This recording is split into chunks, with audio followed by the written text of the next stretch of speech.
কেমন আছেন সবাই? বলুন তো আমার হাতে এটা কি শাক? এটা অবশ্য সবাই চিনবে না, আবার কেউ কেউ চিনবেন।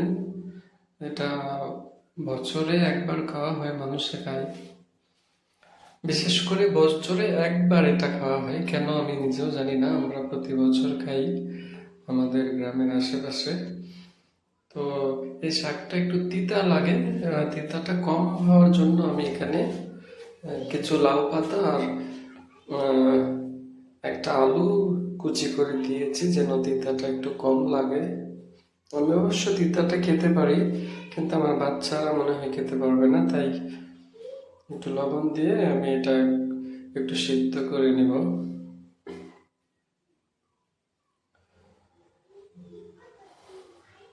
কারণ এটার থেকে পানি বের হবে। অবশ্য শাক আর সবজি যাই বলেন, সিদ্ধ করলে কিন্তু এর পুষ্টিগুণটা কমে যায়। মানে পানিটা ফেলে দিলে এর পুষ্টিটা কমে যায়, কিন্তু মানে কিছু রান্না আছে আর মানে সৌন্দর্যের জন্য পানিটা ফেলেই দিতে হবে। আমিও এই পানিটা এখন ফেলে দিব।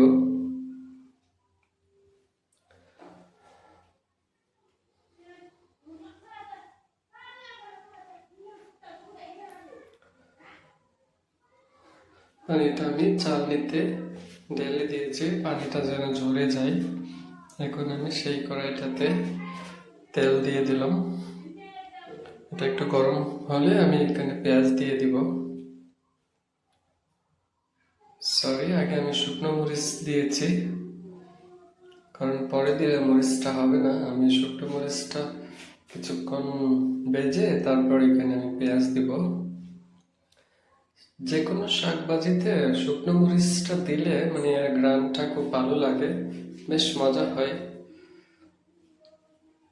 আলাদা একটা ফ্লেভার আসে যে কোনো শাকের মধ্যে। আমি যে কোনো শাকের মধ্যে শুকনো মরিচটা ব্যবহার করি, না খেলেও এটা দিই ফ্লেভারের জন্য। এখন আমি কুচি করা পেঁয়াজ রসুন দিয়ে দিলাম। এগুলো বাদামি করে ভেজে নিব।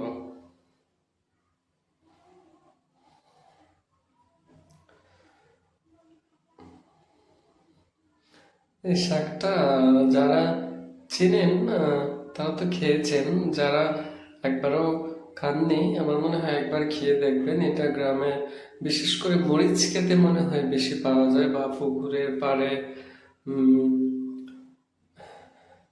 বা বিভিন্ন জমির যে আইল থাকে, সেই আইলের মধ্যেও হয়। আমরা বেশিরভাগ মরিচ ক্ষেত থেকে উঠাই এগুলি।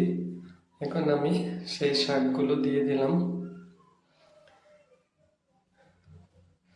দিয়ে এখন এগুলো ভালোভাবে মিশিয়ে নিব।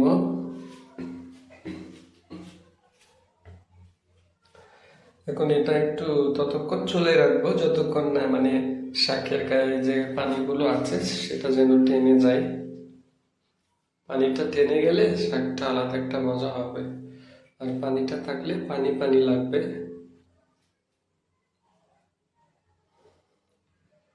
আর শাকটা যখন